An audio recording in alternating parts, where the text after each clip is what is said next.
प्रिय विद्यार्थियों, let's biology के चैनल में आप सभी का हृदय से स्वागत है। तो मेरे प्यारे विद्यार्थियों, मैं आपको कक्षा 12 विषय जीव विज्ञान का प्रथम अध्याय जीवों में जनन के बारे में मैंने आपको भाग 1, भाग 2 व भाग 3 के अंतर्गत आपको पढ़ा दिया है। अलैंगिक जनन की प्रथम विधि द्विविभाजन के बारे में। तो प्यारे विद्यार्थियों, आज हम अलैंगिक जनन की विधि को द्वितीय विधि जो है बीजाणु द्वारा, हम भाग 4 के अंतर्गत इसका अध्ययन करेंगे। तो प्यारे विद्यार्थियों, तो अलैंगिक जनन की दूसरी विधि है, वह विधि है बीजाणु द्वारा, जिसको अंग्रेजी में कहा जाता है बाइस्पोर। प्यारे विद्यार्थियों, अंग्रेजी में इसको क्या कहते हैं? बाइस्पोर। तो बीजाणु के द्वारा जो जनन की प्रक्रिया होती है, वह जनन की प्रक्रिया अलैंगिक जनन की विधि बीजाणुओं के द्वारा होती है। इसमें जो जनन होता है वह शैवाल, कवक में होता है, और कवक को हम क्या कहते हैं? फफूंद कहते हैं। शैवाल जो होता है वो शैवाल होता है यूरोथ्रिक्स। अगर कवक की बात करें तो कवक हो जाता है पेनिसिलियम।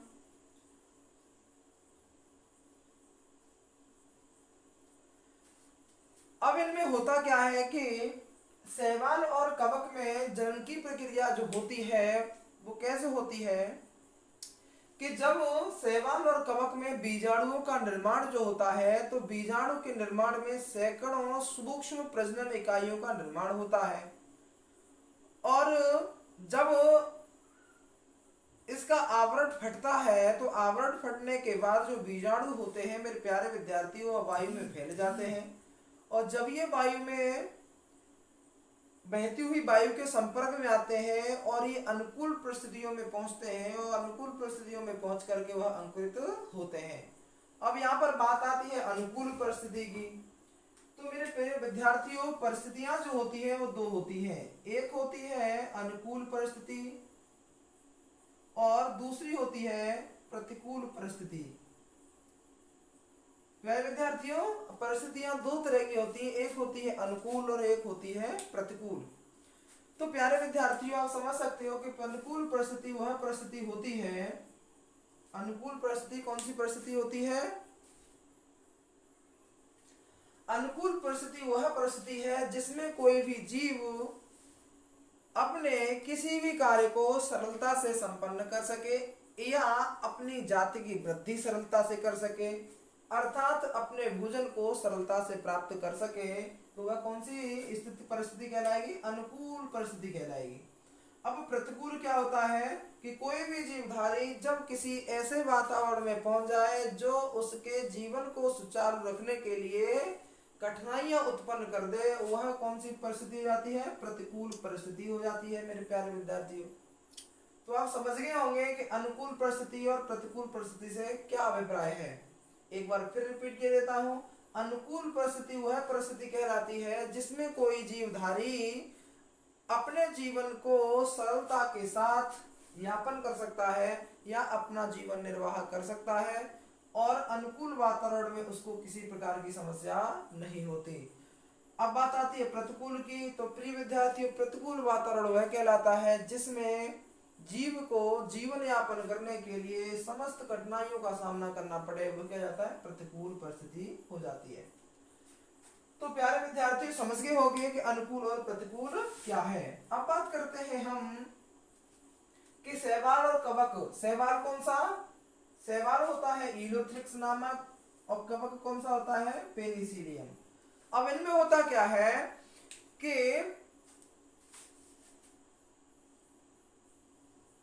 इनमें एक क्या होता है? आवरण होता है। उस आवरण के अंदर बीजाणुओं का निर्माण होता है। किसका निर्माण होता है प्यारे विद्यार्थियों? बीजाणुओं का निर्माण होता है। अब इनके बीजाणुओं का निर्माण जो होता है, बीजाणु इसके अंदर परिपक्व हो जाए, बीजाणु इसके अंदर क्या हो जाए? परिपक्व हो जाए, तो ये जो आवरण होता है यह आवरण फट जाता है। और आवरण के फटने के बाद इसके अंदर पाए जाने वाले क्या होते हैं? बीजाणु जो होते हैं वो एकदम से मुक्त हो जाते हैं, क्योंकि इसमें स्फुटन की प्रक्रिया होगी और बीजाणु मुक्त हो जाएंगे। और बीजाणु मुक्त होकर के वह वायु वाहित बीजाणु जो होते हैं, वायु वाहित का मतलब होता है कि वायु के संपर्क में आकर के उड़ते हुए जाते हैं बीजाणु। जब वह अनुकूल परिस्थितियों में अंकुरित हो जाते हैं तो वह शैवाल और कवक जैसे पौधों का दोबारा से निर्माण कर देते हैं या उन पौधों को अंकुरित कर देते हैं। तो मेरे प्रिय विद्यार्थियों, इसमें आप लिख सकते हैं थ्योरी के रूप में कि बीजाणु निर्माण में जनक पौधा, बीजाणु निर्माण में जनक पौधा बीजाणु निर्माण में जनक पौधा बीजाणु नामक सैकड़ों सूक्ष्म प्रजनक इकाइयों को उत्पन्न करता है।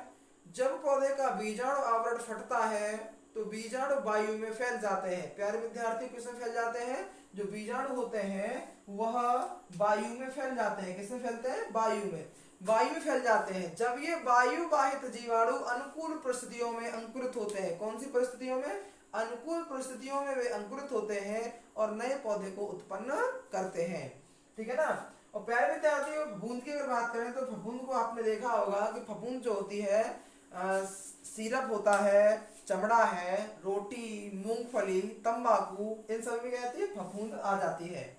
और शैवाल को आप देखा होगा, शैवाल समुद्री शैवाल होते हैं। और आपने गांव में देखा होगा कि ट्यूबवेल की जो हौदी वगैरह होती है, जिसको गांव वाली भाषा में कुंडी कह देते हैं, उसमें क्या होता है कि उसके किनारियों पर शैवाल बन जाते हैं। लेकिन यूरोथ्रिक्स नाम का जो शैवाल होता है वह एक समुद्री शैवाल है। इसमें जन्म की प्रक्रिया बीजाणुओं के द्वारा होती है। इसके बाद प्रिय विद्यार्थियों, आपकी अगला बिंदु आता है अलैंगिक जनन की विधि में। तीसरा बिंदु है मेरे प्यारे विद्यार्थियों, मुकुलन। तीसरा बिंदु क्या है? मुकुलन, जिसको अंग्रेजी में बर्डिंग कहते हैं। अंग्रेजी में क्या कहते हैं? बर्डिंग कहते हैं। अब मुकुलन में क्या होता है कि मुकुलन में जनक जीव कोई भी मुकुलन की प्रक्रिया जो होती है वो एक तो हाइड्रा में होती है प्यारे विद्यार्थियों। किस में होती है? एक हाइड्रा में होती है और दूसरी किस में होती है? ईस्ट में होती है। किस में होती है मेरे बच्चों? ईस्ट में होती है। अब इसमें होता क्या है कि हाइड्रा और ईस्ट के शरीर के ऊपर एक छोटा सा उभार निकल आता है। ठीक है ना। और वह उभार क्या करता है कि जीव शरीर से अलग हो जाता है और अलग होकर के नया जीव बनाता है। तो मुकुलन हेडिंग में हम लिखेंगे थ्योरी के रूप में कि मुकुलन में जनक जीव के शरीर का छोटा सा भाग मुकुल के रूप में उभरता है, जो बाद में अलग हो जाता है और नया जीव बन जाता है। ठीक है ना। तो यहाँ में सर्वप्रथम हम पढ़ेंगे हाइड्रा। तो हाइड्रा में जो मुकुलन की विधि होती है वो किस प्रकार से होती है? किसमें मेरे प्यारे बच्चों? हाइड्रा में। तो हम प्रैक्टिकली तौर पर इसको समझें तो हम एक छोटा सा चित्र के द्वारा समझेंगे, छोटे से चित्र के द्वारा समझेंगे। ये हो गया जनक हाइड्रा। ठीक है ना प्यारे बच्चों, क्या हो गया? ये जनक हाइड्रा। अब इस जनक हाइड्रा के शरीर पर क्या होता है? एक छोटा सा उभार निकलता है। क्या निकलता है? उभार। ये क्या निकल आया? उभार। इसको हम क्या कहते हैं? मुकुल कहते हैं और अंग्रेजी में इसको कहा जाता है बड। अब ये उभार निकल आया। अब ये उभार क्या करता है? धीमे धीमे वृद्धि करता है, ग्रोथ करता है और वृद्धि करता है। और जब ये प्यारे विद्यार्थियों पोषण को प्राप्त करने योग्य हो जाता है, पोषण को प्राप्त करने योग्य हो जाता है, तो यह जनक शरीर से अलग हो जाता है और जनक शरीर से अलग होकर के एक नए हाइड्रा का निर्माण कर लेता है। ठीक है प्यारे बच्चों, किसका निर्माण कर लेता है? एक नए हाइड्रा का निर्माण कर लेता है।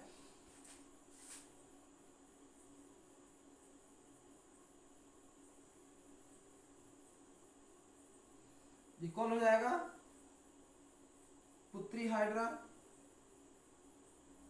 अर्थात जब ये मुकुल आगे प्रोसेस करता है तो ये नए हाइड्रा का निर्माण कर लेता है। तो किसके द्वारा जन्म हुआ है इसका मेरे प्यारे प्यारे विद्यार्थियों, यानी हाइड्रा नामक जीव के ऊपर एक मुकुल निकलता है और वह मुकुल जनक शरीर से अलग होकर के एक नए हाइड्रा का निर्माण करता है। तो यह अलैंगिक जन्म की विधि कौन सी, मुकुलन के अंतर्गत होता है। प्यारे विद्यार्थी किसके अंतर्गत होता है, अलैंगिक जनन की विधि मुकुलन के अंतर्गत होता है। अब हम हाइड्रा में मुकुलन की थ्योरी को हम लिख सकते हैं कि हाइड्रा में कोशिकाओं के सूत्री विभाजन के दौरान, प्यारे विद्यार्थियों क्या लिखेंगे हम इसमें लिखेंगे हाइड्रा में कोशिकाओं के सूत्री विभाजन के दौरान उनके शरीर पर एक मुकुल नामक उभार बनता है। प्यारे विद्यार्थियों क्या बनता है, एक मुकुल नामक उभार बनता है और मुकुल नामक उभार जो होता है वह धीरे धीरे बड़ी होकर के मुख स्पर्शक का विकास कर लघु हाइड्रा बन जाती है। कैसी हाइड्रा बन जाती है, लघु हाइड्रा अर्थात छोटी हाइड्रा बन जाती है। प्यारे विद्यार्थी क्या बन जाती है, छोटी हाइड्रा बन जाती है और अंततः यह नया हाइड्रा जनक हाइड्रा से अलग होकर जीवन यापन करता है। क्या करता है, जीवन यापन करता है। इस तरह जनक हाइड्रा एक नए हाइड्रा को उत्पन्न कर देता है। प्यारे विद्यार्थियों ये हमने यहाँ पे पढ़ लिया कि हाइड्रा में जो जनन की प्रक्रिया मुकुलन विधि के द्वारा होती है वह किस प्रकार से होती है। अब बात आती है इसमें द्वितीय बिंदु की, जो है इसमें ईस्ट। प्यारे विद्यार्थियों क्या है इसमें, ईस्ट। सेकंड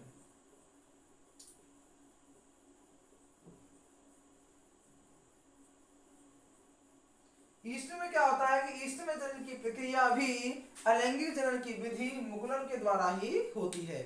ठीक है ना प्यारे विद्यार्थी, किसके द्वारा होती है, अलैंगिक जनन की विधि मुकुलन के द्वारा ही जनन प्रक्रिया होती है। मुकुल में भी क्या होता है, ईस्ट में क्या होता है कि ईस्ट भी कैसा जीव होता है, एक कोशिकीय। ईस्ट कैसा होता है, एक कोशिकीय होता है। आगे चल के इसमें क्या होता है, इसमें भी एक उभार बन जाता है। क्या बन जाता है, एक उभार बन जाता है। प्यारे विद्यार्थी क्या बन जाता है, इसमें उभार बनता है। उभार जो बनता है उस जनक ईस्ट के क्या पाया जाता है, इसमें एक केंद्रक पाया जाता है। क्या पाया जाता है, केंद्रक। अब इसमें क्या होता है, केंद्रक विभाजित होकर के एक और केंद्रक का निर्माण कर लेता है और वह कोशिका का केंद्रक क्या करता है, वह उसके मुकुल में, किसमें, मुकुल में ट्रांसफर हो जाती है। ठीक है ना। अब क्या होता है, केंद्रक दो भागों में विभाजित हो गया। एक कोशिका यहाँ थी, इसके अंदर वाला केंद्रक, अब ये कोशिका यहाँ है, इसके अंदर केंद्रक। तो केंद्रक दो भागों में विभाजित हो जाता है और विभाजित होकर के केंद्रक मुकुल के अंदर चला जाता है। कहाँ पर चला जाता है, मुकुल के अंदर चला जाता है। और यह मुकुल क्या करता है, जनक ईस्ट कोशिका से अलग हो जाती है। अब ये मुकुल क्या करेगी, जनक ईस्ट कोशिका, ये क्या हो गया, ईस्ट कौन सा है, ये जनक कहेंगे।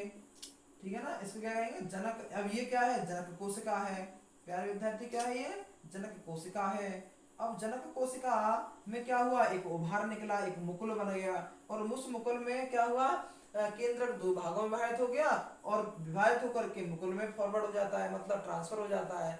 अब ट्रांसफर होकर क्या करता है, जो मुकुल है वह जनक कोशिका से अलग होकर के नए ईस्ट का निर्माण कर लेता है। क्या करता है, वो नए ईस्ट का निर्माण कर लेता है। प्यारे विद्यार्थियों किसका निर्माण करता है, नए ईस्ट का निर्माण करता है मेरे लाडलो। ठीक है ना। अब इसमें आगे क्या होता है कि इसी प्रकार इसमें क्या होता है, एक श्रृंखला, एक चेन बनती चली जाती है। क्या बनती चली जाती है, चेन बनती चली जाती है। मान लीजिएगा इसमें फिर से एक उभार निकलेगा, फिर से क्या निकला, इसमें से एक और उभार निकल आया, इसके ऊपर एक और उभार निकल आया। ठीक है ना, इधर से फिर एक और उभार निकल आया और उभार बनेगा। अब इसमें क्या जनन की प्रोसेस जो होती है वो ऐसे ही मुकुलों के द्वारा होती रहती है। तो इसमें हम थ्योरी के रूप में लिखेंगे कि ईस्ट मुकुलन द्वारा प्रजनन करता है। प्यारे विद्यार्थी किसके द्वारा प्रजनन करता है, ईस्ट जो होता है वो मुकुलन विधि के द्वारा प्रजनन करता है। ठीक है ना। तो थ्योरी के रूप में लिख रहे हैं हम इसे, क्या लिख रहे हैं कि ईस्ट मुकुलन द्वारा प्रजनन करता है। ईस्ट में पहले कोशिका भित्ति पर बाहर की ओर एक मुकुल उभरती है।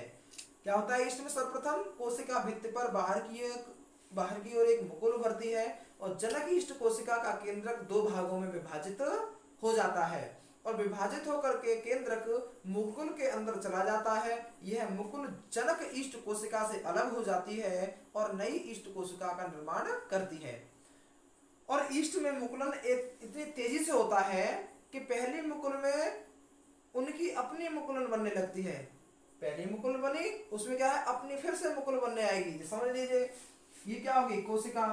अब ये बाहरी वाली क्या है, कोशिका भित्ति, इस पर एक क्या निकला, एक उभार निकल आया। अब मुकुलन की तीव्रता से हो रहा है कि इसके ऊपर एक और उभार निकल आया, अब इसके ऊपर एक और उभार निकल आया। तो क्या हो रहा है, मुकुलन बहुत ही फास्ट हो रहा है, मतलब तेजी से हो रहा है, तो अपनी मुकुल बढ़ने लगती है। और ये सभी जनक ईस्ट कोशिका से जुड़ी रहकर ईस्ट कोशिकाओं की एक श्रृंखला बनाती है। क्या बन गया, श्रृंखला तो बन रही है। एक ईस्ट ये मुकुल ईस्ट में परिवर्तित हो जाएगा, ये अलग हो जाएगा परिवर्तित, ये अलग हो जाएगा। तो इसी प्रकार क्या होता है, इनमें ईस्ट का निर्माण होता रहता है प्यारे बच्चों। तो उम्मीद यही है कि आपको ये समझ में आई होगी। तो दोबारा से फिर रिपीट कर देता हूँ जल्दी से। इसकी थ्योरी क्या होगी कि ईस्ट मुकुलन द्वारा प्रजनन करता है। ईस्ट में पहले कोशिका भित्ति पर बाहर की ओर एक मुकुल भरती है और जनक ईस्ट कोशिका का केंद्रक दो भागों में विभाजित होकर के एक केंद्रक मुकुल के अंदर चला जाता है। यह मुकुल जनक ईस्ट कोशिका से अलग हो जाती है। क्या हो जाती है, मुकुल जनक कोशिका से अलग हो जाती है और नई ईस्ट कोशिका बनाती है। ईस्ट में मुकुलन इतनी तेजी से होता है कि पहले मुकुलों में उनकी अपनी मुकुल बनने लगती है और ये सभी जनक ईस्ट कोशिका से जुड़ी रहकर ईस्ट कोशिकाओं की श्रृंखला को बनाती है प्यारे विद्यार्थियों। ठीक है ना। तो यहाँ पर हमने अलैंगिक जनन की 3 विधियों को कवर कर लिया है। कितनी विधियों को कवर कर लिया प्यारे बच्चों। इसके बाद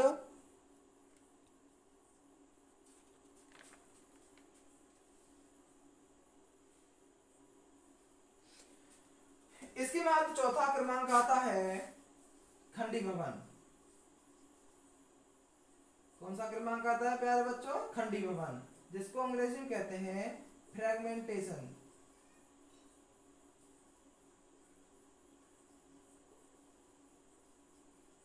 फ्रेगमेंटेशन, खंडी भवन। और खंडी भवन में क्या होता है, खंडी भवन में क्या है, अलैंगिक जनन की चौथी विधि है। इस विधि के द्वारा भी जनन होता है। अब इस विधि के द्वारा जनन जो होता है वो किसमें होता है प्यारे विद्यार्थियों, स्पाइरो गायरा में होता है। किसमें होता है प्यारे बच्चों, स्पाइरो गायरा में होता है। ठीक है ना। अब स्पाइरो गायरा में होता है और दूसरा यूलोथ्रिक्स में भी होता है। किसमें होता है, यूलोथ्रिक्स में भी होता है। यूलोथ्रिक्स जो होता है वह स्वच्छ, यूलोथ्रिक्स जो है वो कहां पे पाया जाता है, ताजे पानी में। ताजे पानी वह समुद्री पानी में पाया जाता है। कैसे पाया जाता है, ताजे पानी वह समुद्री पानी में पाया जाता है। यहां पर हम जल भी लिख सकते हैं, समुद्री पानी में भी पाया जाता है। अब इनमें क्या होता है कि इनका शरीर जो होता है वो खंडों में टूट जाता है। खंडीभवन का मतलब खंडों में टूट जाता है। अब खंड कैसे, 2 या 2 से अधिक खंड में टूटता है और 2 या 2 से अधिक खंडों में टूटने के बाद इनके खंड क्या करते हैं, वह प्रत्येक टूटा हुआ खंड एक नए स्पाइरो गायरा और यूलोथ्रिक्स का निर्माण कर देते हैं। उदाहरण के तौर पर समझेंगे हम इसे, स्पाइरो गायरा को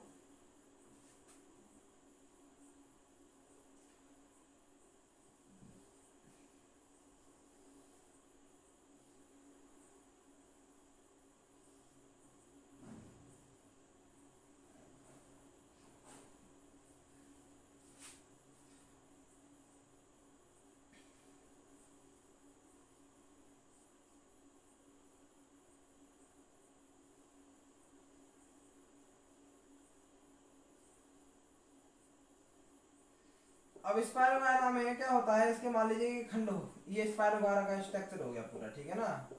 अब स्पाइरो गायरा का मतलब एक यहाँ से एक भाग टूट जाए, एक भाग टूट जाए यहाँ से। अब ये वाला भाग मतलब कितने भागों में टूट गया, 3 भागों में, मतलब 2 या 2 से अधिक भागों में टूट रहा है। इसका भाग टूट करके नए स्पाइरो गायरा का निर्माण कर ले यहाँ पे। ये वाला भाग अलग टूट करके यहाँ पे एक नए स्पाइरो गायरा का निर्माण कर ले और ये वाला भाग अलग टूट करके नए स्पाइरो गायरा का निर्माण कर ले। तो इस प्रकार का जनन जो होता है अलैंगिक जनन की विधि खंडी भवन के अंतर्गत होता है प्यारे विद्यार्थियों। तो इसमें हम लिखेंगे क्या, थ्योरी के रूप में, इस प्रकार के जनन में जनक की कोशिका या शरीर दो या अधिक खंडों में टूट जाता है तथा प्रत्येक खंड या भाग नए जीव की तरह व्यवहार करता है। और मैंने आपको बता दिया था ये किस में होता है, स्पायरोगायरा और इल्लोथ्रिक्स में होता है। ठीक है ना प्यारे विद्यार्थियों। और हम अगर इसमें समझना चाहें तो समझ सकते हैं कि स्पायरोगायरा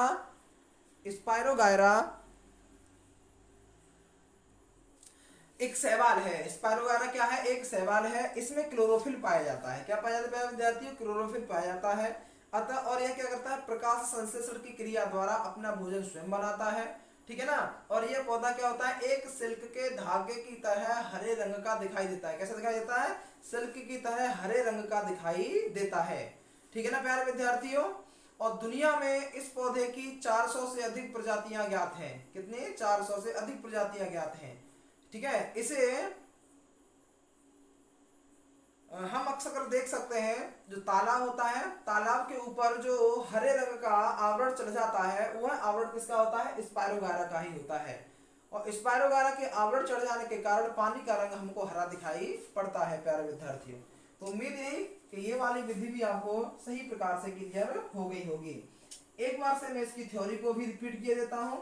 इसमें हम लिखेंगे थ्योरी के रूप में कि इस प्रकार के जनन में जनक की कोशिका या शरीर दो या अधिक खंडों में टूट जाता है तथा प्रत्येक भाग अर्थात खंड नए जीव की तरह व्यवहार करता है। और एग्जांपल में हम लिख लेंगे स्पायरोगायरा और इल्लोथ्रिक्स।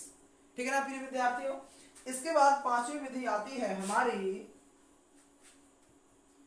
वह विधि है पुनरुद्भवन। कौन सी विधि है मेरे प्यारे बच्चों, पुनरुद्भवन। और पुनरुद्भवन को अंग्रेजी में क्या कहते हैं मेरे प्यारे विद्यार्थियों, रीजनरेशन। क्या कहते हैं इसको, रीजनरेशन।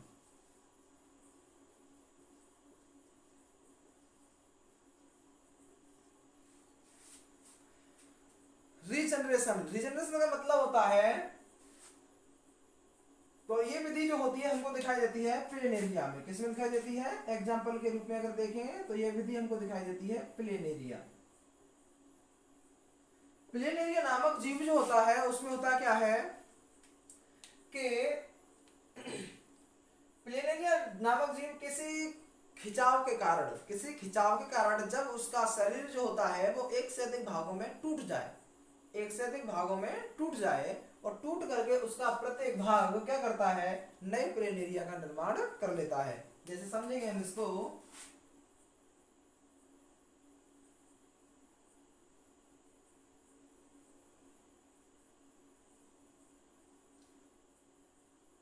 इस प्रकार से प्लेनेरिया का शरीर चित्र होता है, स्ट्रक्चर।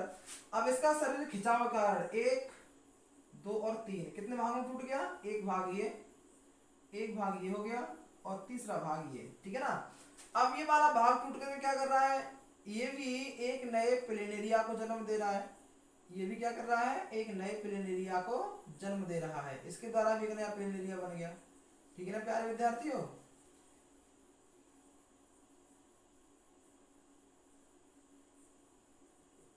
ये वाला भाग भी क्या कर रहा है, एक नए प्लेनेरिया को जन्म दे रहा है।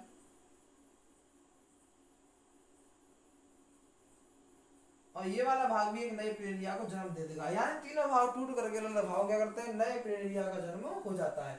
किसके द्वारा, पुनरुद्भवन विधि के द्वारा।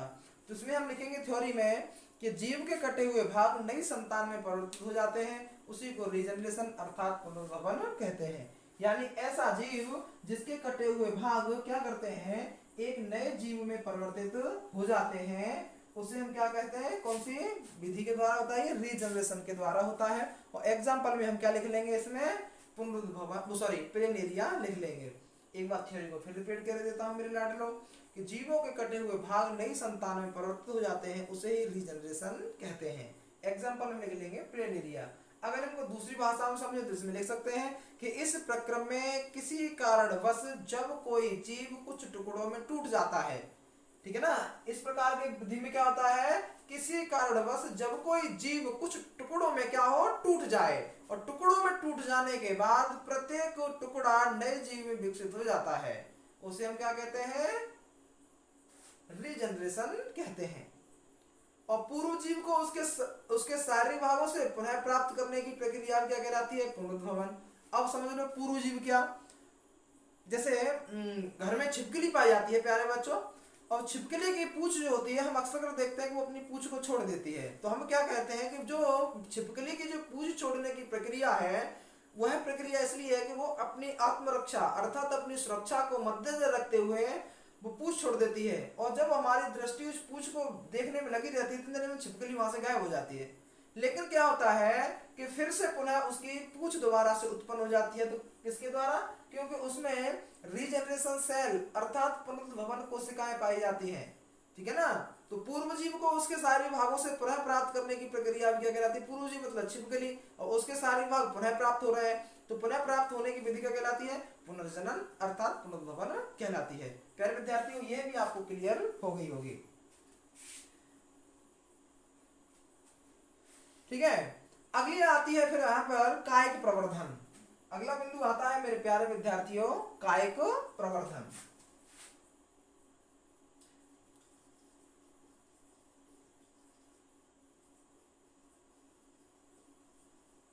Vegetative propagation.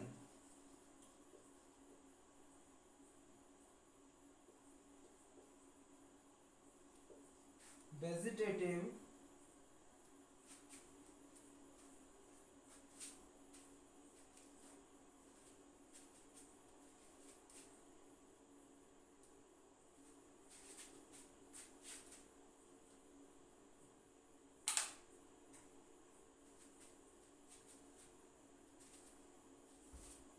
Vegetative propagation.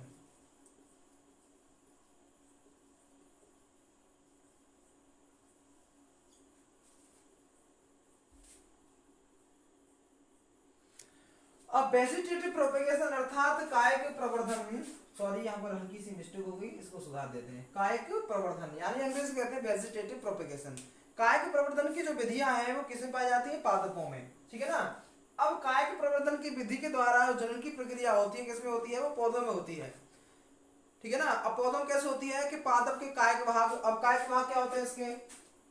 इसके कायिक भाग जो होते हैं वो कायिक भाग हो जाते हैं इसमें जड़, तना, पत्ती। ठीक है ना? अब जड़, तना, पत्ती के द्वारा क्या हो? पौधे का निर्माण हो जाए। ठीक है ना? और पौधे का निर्माण हो किसके द्वारा? कायिक भाग। कायिक भाग का मतलब उसके शरीर के भागों के द्वारा, उसे हम क्या कहते हैं? कायिक प्रवर्धन कहते हैं।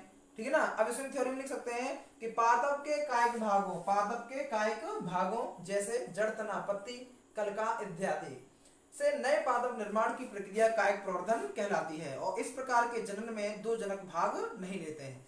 इस प्रकार में क्या होता है? ये भी अलिंगी जनन की विधि है। किसकी विधि है प्यारे विद्यार्थी? अलिंगी जनन की एक विधि है। कायिक प्रवर्धन की जो प्रजनन की ये क्या है? एक अलिंगी जनन विधि है। और कायिक प्रवर्धन में नए पौधा किसी भी जनक की सहायता के बिना पुराने पौधे के भागों से प्राप्त हो जाता है। ठीक है ना? किसके द्वारा प्राप्त होता है? पुराने पौधों के भागों से। जैसे हम गन्ना होता है, गन्ने को काट करके अगर बो दें तो नया पौधा बन जाएगा। आलू है हमारे घर में, उस आलू को हमने गाड़ दिया, नया पौधा बन जाएगा। समझ रहे हो ना प्यारे विद्यार्थियों?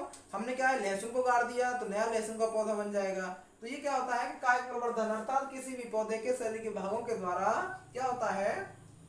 नए पौधे का निर्माण हो जाता है। वह कायिक प्रवर्धन की विधि के द्वारा ही होता है। तो विद्यार्थी, प्यारे विद्यार्थियों, आज की इस क्लास में भाग 4 में बस इतना ही। कायिक प्रवर्धन की आगे की जो नेक्स्ट प्रोसेस है वो मैं आपको अध्याय 5 के अंतर्गत कवर करूंगा। तो आशा करता हूं प्यारे विद्यार्थियों मेरे द्वारा पढ़ाया गया आज का ये टॉपिक आपको अच्छे प्रकार से समझ में आया होगा। तो आपका आज की क्लास में बस इतना ही। धन्यवाद।